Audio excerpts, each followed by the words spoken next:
Welcome back. We're starting a new unit today. We're going to look at advertising and public relations. And really, when people think of marketing, this is maybe the core of what people think of as marketing, efforts at promotion. So if you want to see this in terms of like the four Ps, product, price, place, and promotion, this is going to be mostly focusing on the promotion aspect, things that businesses do to promote their products, to advertise, to engage in public relations, to engage in personal selling, and some of the choices that go with this. So in this one, we're going to look at the first half, which is going to look at kind of the promotion mix of different types of promotions and how they might interact with each other, and then look at some first half of some types of advertising decisions about budget, decisions about where to place the advertising, what type of advertising, and finally looking at how the beginning of the mixture of advertising and entertainment. So let's look at our map. First thing we're going to do is we're going to look at different types of promotions. So there's advertising, which is more broadcasting, directional. There's personal selling. There's public relations. And we're going to look at these different things and some of their advantages and disadvantages. The next thing we're going to look at is different types of advertising objectives, which means what is the purpose of the advertising of advertising. It can be sometimes increasing market share. It can be to make a sale. It can be raise awareness among the public. It's not always the same thing, and therefore different types of objectives lead to different types of advertising being more appropriate. And lastly, as I said kind of in the introduction, where have advertising and entertainment blurred? Where very often people are adverse to advertising because they feel they're being manipulated or they feel like there's like a message being pushed on them.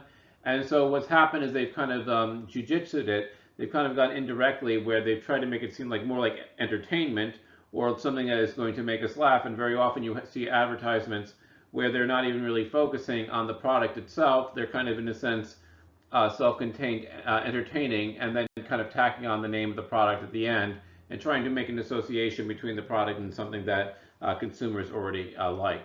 But let's begin with the heart of this. And the first concept here is the promotion mix, which is how the different types of promotions and how they interact with each other to communicate about how you're providing the customer value and how you're building a relationship with the customer. Sometimes it's called the marketing communications mix, but I think the promotion mix might be better because you see it as being one of the four Ps, and therefore breaking that P apart, the promotion apart, into kind of its different components in different forms. So here we have the five elements of the promotion mix. We have I'm not, because I'm going to go into more detail on each of these later. I'm just going to kind of identify them now. So you have advertising, which is kind of broadcasting a message to the public. You have personal selling, which is kind of face to face. We have sales promotion, which means different types of incentive programs or coupons or other ways where you're trying to create immediacy among the consumer. You have public relations, which is more long term. So this might be something like a business making a donation to a cause that people feel good about, and by associating with that cause, and also kind of in a sense fending off attacks or negative publicity. And lastly, direct marketing, where you are just in a sense going right after the consumer, and you're in a sense uh, go in a sense it's clearly a marketing thing where you're making appeals directly to the consumer. So let's look at the first one, which is advertising. And what you might consider advertising is, something like a billboard, a commercial on TV, and the idea is that have a message and you are broadcasting that message to whoever you're targeting among the public. And the advantage of this is that you can have one message and you can send it to a geographically dispersed public, which means you don't have to focus on a particular region. If you are doing personal selling, right, you can only talk to the people who are directly in contact with in the room with, and you can't really reach the people who are not there.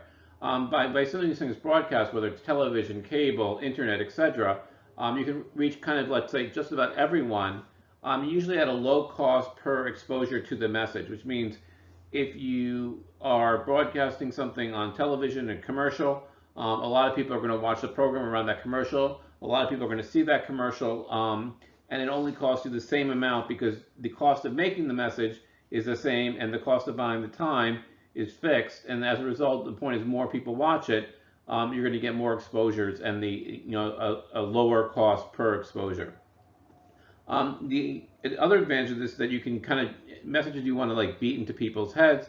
You can repeat the message many times. So we've all seen commercials where we've seen them over and over again to the point where we can kind of basically repeat it or recite the commercial or the advertisement to ourselves. There's some type of, a catchy line or a catchy tune that goes with it. And some of them are even so annoying that you remember them. And I particularly think of the Cars for Kids that you hear on local radio. Most people don't even know what it is, but people probably can sing the jingle. Um, One other thing about advertising is that things that advertise, particularly, let's say, in high cost advertising venues, such as commercials, and particularly commercials um, in commercials broadcast during, let's say, highly viewed shows or television programs, or, for example, something like the Super Bowl. It costs a lot to do that, and because of that, it creates a legitimacy, which means if you can afford to do this commercial, you must be, let's say, a more reputable company than a company that can't afford, let's say, that advertising budget. And a lot of this is kind of economists have often made the point that, like, the reason why banks often have monumental buildings with columns and marble and stone and things of that sort is that it communicates the idea of solidity, that you're going to be there for a long time, and that makes people trust them more and make them more likely to put their money into the bank. And by advertising, you're kind of communicating the message above and beyond what the content of the advertisement is that we are a reputable company, we are a company that makes money and can afford to make this type of advertisement to you. Now, the negatives of advertising this way is that it's very impersonal. It's one way. It's not often interactive, right? The message is going from the speaker or the broadcaster to the passive public, and therefore there's no way to interact and there's no way to glean information back from the consumers.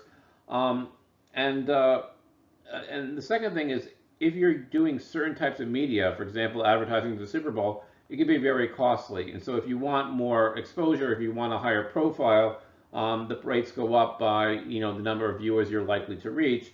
And at that point, it might not be, let's say, it might not be economical to make that type of thing if you have cheaper alternatives available.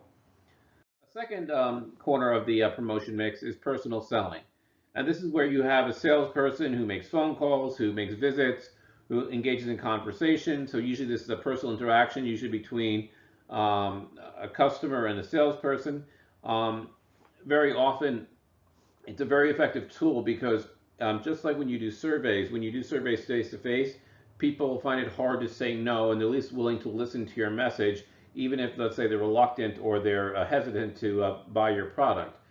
So it can be used to kind of build preferences because this person talked to me and this person did not. It can, in a sense, lead to demonstration, so you can have a stronger conviction about the quality of the product. And usually what happens when you interact with a salesperson, and you see this very often where, particularly for contractors where you have an in-home consultation that's free, the reason why they're willing to provide a free in-home consultation is that after having someone done something for you for free and providing a service, most people feel guilty about not, in a sense, giving them some type of business. And so the idea is that this drums up business, even if it's not the business for the thing that you are consulting about, because there's kind of a guilt that that person gave up their time and they're busy, etc. And you want to, in a sense, respect the fact that they gave you something free. And this kind of goes into the same thing of why you often get a free thing right before a bill at a restaurant, because it makes you more likely to tip because you feel obligated because you've already received a gift. Um, Relationship building is going to be a lot stronger because it's a two-way communication. The really biggest problem with that is very expensive because the most expensive thing to do is not to buy time or to make an advertisement, it's to pay salaries. And a personal selling approach requires usually a relatively permanent sales force, um, and having to pay their salaries even when they're sometimes not successful. And this is one of the reasons why you see, in terms of personnel and marketing, it's very cyclical. When the economy is doing well, you probably want to hire more salespeople because you think you can sell more and move more product. But when the economy is bad, you probably want to cut back on the size of your sales force. Although there are some reasons why you might want to maintain your sales force because when the economy is bad, might need to do more personal selling because to get a share of a shrinking market. Um, Now, this is also a reason why very often salespersons are paid by commission because this basically only pays them when they're successful. So you might see contracts for salespeople that are basically a relatively low fixed amount, regardless of how many sales you make. And then what you would do is you get a percentage of your total sales, and so they're incentivized to sell more, and it also limits you from having to pay unproductive salespeople if you're kind of committed to a personal selling approach. So one of the things that I think is people have gone back and forth on this is that people have announced the end of personal selling in a digital age, and where people don't need to travel anymore and people don't see face to face because you can do things online through the internet, digitally, obviously through the pandemic through Zoom, and that you don't need to have the personal touch in a way in the past because most of the information is accessible in a way it wasn't in the before.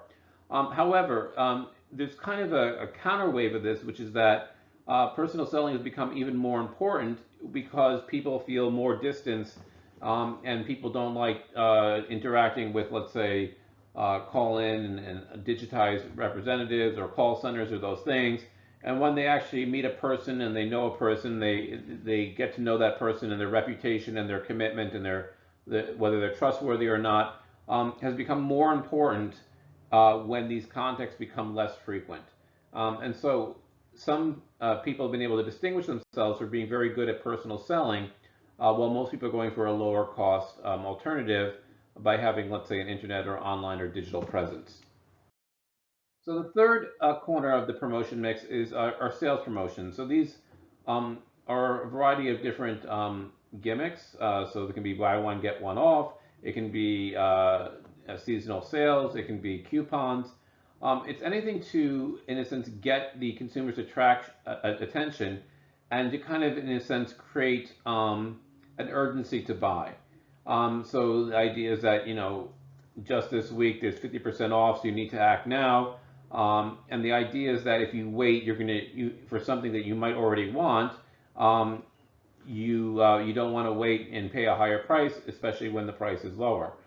So very often you have seasonal sales for different types of products: Memorial Day, July 4th, Columbus Day, the winter holidays, Black Friday, and usually they line up a variety of different offers, and these run the full gamut to create an incentive to buy and create the urgency that you have to act now. And so very often you might be something for another example of this will be like the first 100 customers will get a free an extra offer. If you call in the next 15 minutes, we'll throw in an augmented deal, things like that. The problem with these is that, as we said in previous video lectures, people can kind of learn the pattern, or people can get basically they never buy unless there is a sale, and so you never really get any sales when there's not an incentive to buy. And the other part to this is that it's short-lived, which means it only works, you're trying to create urgency, but you can't keep people in a state of urgency forever. And so what happens is whatever increase in sales you have is likely to dissipate over time, and you haven't, in a sense, built a reputation, you haven't built a relationship. And so the point is that sales promotions are diverse. Sales promotions are effective in the short term, but if that is all you're doing, the long-term prospects are probably not as strong. What does have maybe very little short-term impact, but a very large long-term impact are public relations. And most companies now have someone dedicated to dealing with public relations or government relations. And the idea is to build reputations over time by making commitments to certain quality, by making commitments to customer service, by associating or being involved or making contributions to causes that reflect well on being a good corporate citizen. And what is very effective about most public relations is they don't seem like they're selling, because they're not mentioning the product, they're not mentioning what they're going to do for you, they're not trying to get you to do a purchase. And for people who are increasingly reluctant to listen to sales pitches because they feel like they're being manipulated or they feel like they're being inundated by a lot of different appeals, public relations, where they're getting these messages through different channels. They're getting it through maybe, let's say, their involvement in a charity group, or they're getting involved in a volunteer group. They get the information, but they don't feel like they're talking to a salesperson or they're listening to an ad, and it gets around people's resistance to basically to disengage from any advertisement. it can lead. I think the key thing about it is that it creates a long-term reputation. It doesn't lead to an immediate sale, but it means that it might overall raise the level of like your connection to your community. I think you see this very often with local businesses when they support things like Little League or youth soccer or things of that sort, when you see them volunteering a team. And I think you've seen this, meaning that like people remember who contributed and who's like really a local presence as opposed to kind of a chain or an outsider. And I think you've seen this a lot with in the pandemic, where a lot of people who have the means have tried to buy from restaurants that have a local connection because they want them to survive and stay alive, and so they're willing to even pay a premium for restaurants that they feel that uh, have served the community in the past, and they want them to survive and be there after the pandemic is over. While people don't generally have the same kind of strong feeling toward chains because they see them as being corporate or distant and things of that sort. And while chains sometimes can create a reputation at a national level, they don't have a strong connection at the local level. Um, they can be economical because you can see them as pennies on a dollar. Um, but sometimes, because it doesn't lead to immediate sales, people's commitment to it, I mean, the business commitment to it can wane. But you can see this in terms of um, wanting to create associations with movements or with causes that the general public sees as positive. Whether it is ranging the gamut, from saying, I mean, you see this a lot during the pandemic advertising where people are saying, we're supporting you during this, we can all pull together. I see it from my electric utility, I see it from, cell phone service that have really nothing to do precisely with this. But the idea that, they're trying to be responsive to your needs at a time when most of their customers are under duress leads to kind of maybe a longer term commitment on the part of their customer. Um, the last corner of the promotion mix is direct marketing. There's lots of different types of direct marketing. It tends to be less public. You're not going through public channels. You're not broadcasting. It is customized to individual customers, meaning that you're saying, look, I want your business, and what can I do? And there's maybe more haggling, and there's not set prices. Usually, there's a back and forth, so very often it draws upon things like personal selling. And the idea is that, it is a direct appeal. It's asking for immediate action. It's saying, look, I need you to do this. I can't give you this offer, but because you're a good customer, I'm willing to, let's say, let you in on, let's say, whatever discount that I'm receiving from my suppliers or things like that. And this is very highly targeted, which means you're trying to target people who are going to do a volume of business, but people also who maybe are very loyal customers. So moving on to a kind of a second thing is that contrasting two different types of marketing strategies, a push and a pull promotion strategy.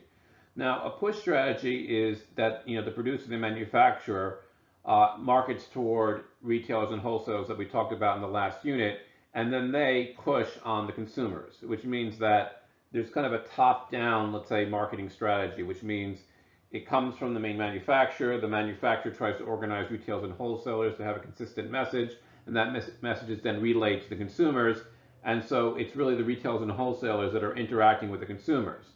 The alternative way to this, you might call it pull strategy, is where producers, go directly to the consumers and then get the consumers to make demands on retailers and wholesalers, and then those retailers and wholesalers create demand to the producers. So very often you see advertisements that say that we're available in better stores everywhere. And if Boar's Head deli products is a very simple thing where they say if you don't see Boar's Head products in this deli or grocery store, ask for Boar's Head by name, and that is to create this kind of loyalty among consumers to associate that Boar's Head is a higher quality product, and then to demand from their retailers and wholesalers to stock that product. And then, of course, the retailers and wholesalers feel a need to maybe buy a higher cost product than they would otherwise. So this is just kind of a mentality, and I think the push strategy and the pull strategy is that who are you trying to target with your advertisements, and who are you trying to target with your promotions. Another way of thinking about this is that as a producer, you might create incentives or incentives for retailers and wholesalers. Like if you're a retailer exclusively markets my product, I will give you a discount on providing you the product. And then the retailers say, look, well, we're getting this cheaper. And if you can sell it at the same price, we'll make more. And they try to push, let's say, their highest margin product on the consumers. The other way to kind of think about it is that the producer, the manufacturer might give coupons or promotions or national advertising that directs it at the consumers and then gets the consumers to create the demand on the retailers and wholesalers. So let's talk a little bit more about advertising. Obviously, advertising has been around for centuries. I think a lot of people like vintage advertising. You can see people, the old kind of art of advertising posters. People search them out, pay a lot of money for these old advertisements, and even frame them and hang them in their own homes, even though obviously it has no more connection with the product. It's a lot of money, so it is hundreds of billions of dollars a year nationwide, and these numbers are a little bit outdated for the current thing, but the key thing here is that it's a lot of money, and obviously most people think that advertising makes a difference in consumer behavior and are willing to spend a lot of money to try to influence that consumer behavior and direct their purchases from their competitors to their own products. So this is one for a webcam, something that's become even more pervasive and important in this day and age.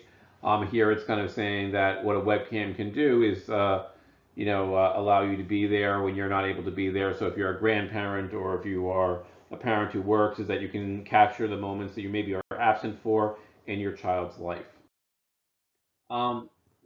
Advertising is not just something for-profit businesses. Everyone advertises, business firms, but also nonprofits. So you often see nonprofits for causes. You see nonprofits for different public messaging, like um, public service announcements and things of that sort. You see advertisements for professionals, for agencies, and even government when they're trying to advertise. Probably the best example of this is that the government has done a lot of advertising to promote things like hand washing and mask wearing and conforming with public health messages. And I've seen these online, on streaming services, on social media, on digital sources, in print media, broadcast media, just showing you that government, who's not in a sense trying to sell a product but trying to get a message out there, will also avail itself of advertising, and advertising that is very similar to the type of messaging that you'll see for-profit businesses employ. So there are several different, advertising decisions. The first one usually is just setting your objectives, which means you can set an objective, which means we want to get a certain message across, or we want to increase a certain awareness, or we want people to be able to understand or be able to distinguish our messaging from our competitors. Or you can set objectives like, we're trying to move a certain amount of product, we want a certain number of sales, or we want a certain level of revenue, and that is how you're going to evaluate your advertising investment. After you set your objectives, then it becomes more about how much money you will want to devote to this. You can go for a low budget approach. You can go for allocating a certain percentage of your total sales to advertising, which means if you have $100 million in sales, you might say 2% of that, or $2 million, should be your advertising budget. It can be connected to whatever the objective or task is, or you can just say, look, we're going to advertise as much as our competitors, and we're not just to say, look, we're not trying to beat them, but we want to be as visible as our competitors are.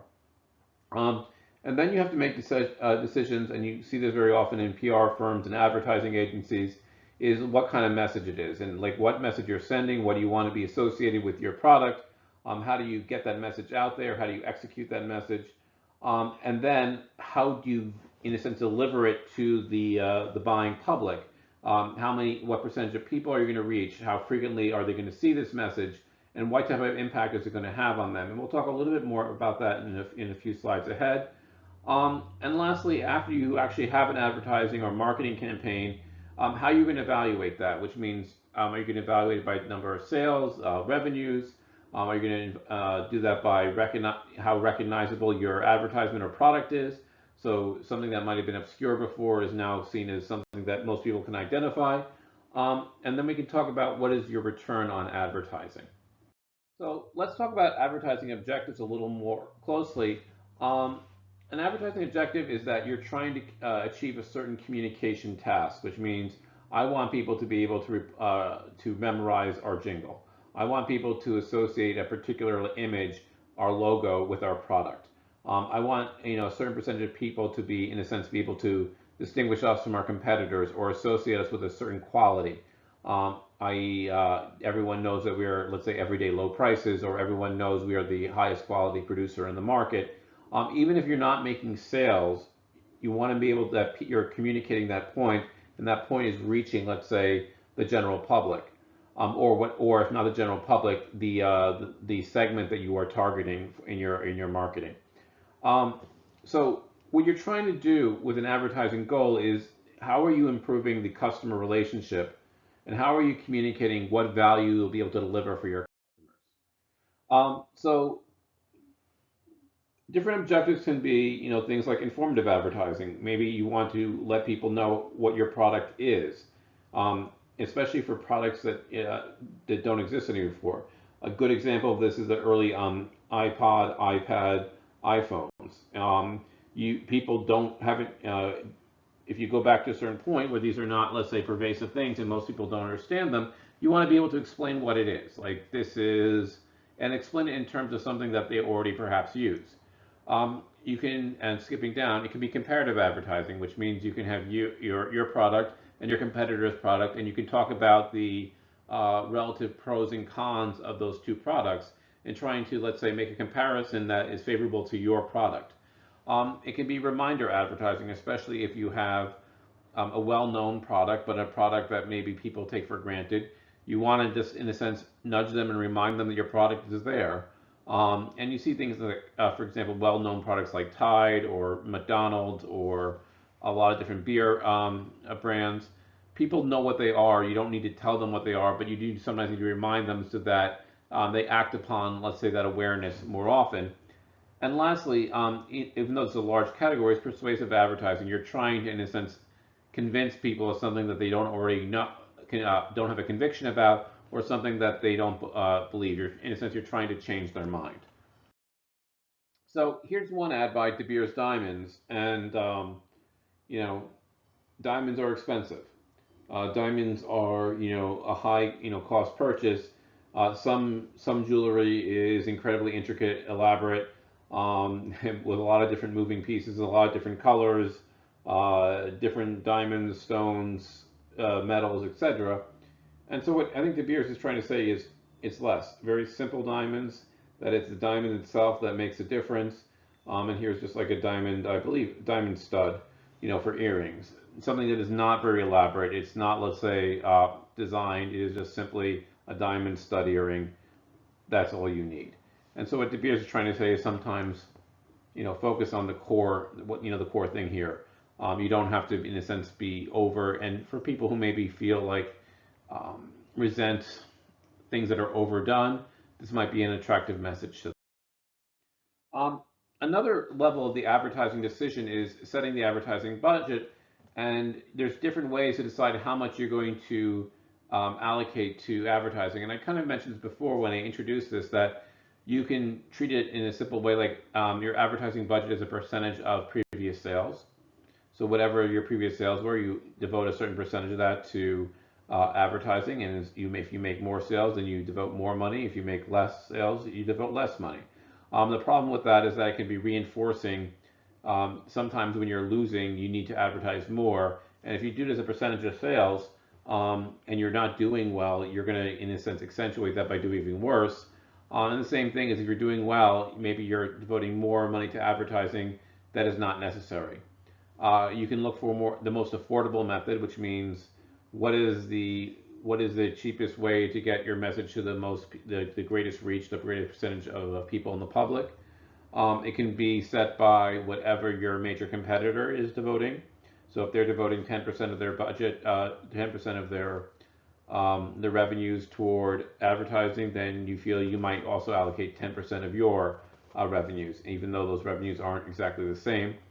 And lastly, you can say, look, it depends upon what your objective is. Some objectives are costly, and some of them are relatively straightforward and simple. So one example of this is Audi, which while their competitors were kind of retrenching or cutting back on advertising, so car manufacturers don't advertise as much. Audi kind of advertised more and more in promotion, and particularly as they were turning over from traditional vehicles to hybrid and smarter fuels, and kind of trying to create an association with kind of the new car instead of saying, look, we have to devote more to the design of our product to meet guidelines or to deal with people's concerns about the cost of gasoline. Something that is not would be more of a concern about 10 years ago, and obviously with low gasoline prices would not have been um, as much of a concern. This one though is, we often associate diesel with trucks, and we kind of associate it as a kind of a dirty type of fuel. They're kind of advertising a new process that is going to lead to diesel being less environmentally damaging than than most people think it is. So once you've decided how much you're going to spend, you have to decide on what is your strategy, what is your message, and a lot of things go back on this because there's a variety of different messages, and a variety of different messages for the same product. There's no like one best message, and so this is where ad agencies might come in, and they create different concepts about associations or messages or slogans or framing of your product. And what you're seeing, and we'll talk about this a little bit more, is that advertisers are increasingly merging with entertainment, which means ads are entertaining. They're meant to be funny. They're meant to be engaging. They use celebrities that people have positive associations with, rather than strictly being about the product. And if you ever see old advertisements from the 20s, 30s, 40s, 50s, even 60s, they're very product centric. They're mostly about pushing a product. They're usually very informative. And I think if you see current commercials, they're meant to get your attention, and once they have your attention, to get like the name of the product in front of your eyes, without explaining too much about what the product is. So one thing termed is what's called Madison Vine, Madison Avenue Vine, for where entertainment, at least in Los Angeles, is located. And the idea here is to merge advertising and entertainment to kind of reach the consumers, and to kind of break through, because most people, if they see it as a commercial, if it's too obvious that it's a commercial, they feel they're being manipulated. They feel like it's something that's, that their pressure is being put on them, and they basically block that message out. And by making it more entertaining, people, just like a viral video or a good TikTok, people appreciate the quality of the message or the underlying joke, and basically let their guard down. So one of them is the ad agency JWT, kind of puts it forward, saying like what they're trying to do is not start with your product and then try to make your product interesting to the public. It's to start with what people find interesting, and then make the association back to your product. And this is consistent with the idea that when you're dealing with consumer centric or consumer based, and focusing on the customers and consumer value, that you're going to be more focused on the relationship with them rather than on the aspects of your product, and therefore avoid things, marketing myopia. And so JWT is an ad agency that is basically saying, look, this is our basic approach to it. We're not going to make traditional advertisements. So I'm going to wrap up here, and this is going to be the end for this first video lecture. In the second video lecture, we're going to look more at some of the other parts of the promotion mix that we haven't talked about so far, and in a sense, different ways that people, particularly with the focus on personal selling, and the role of salespeople in the marketing process.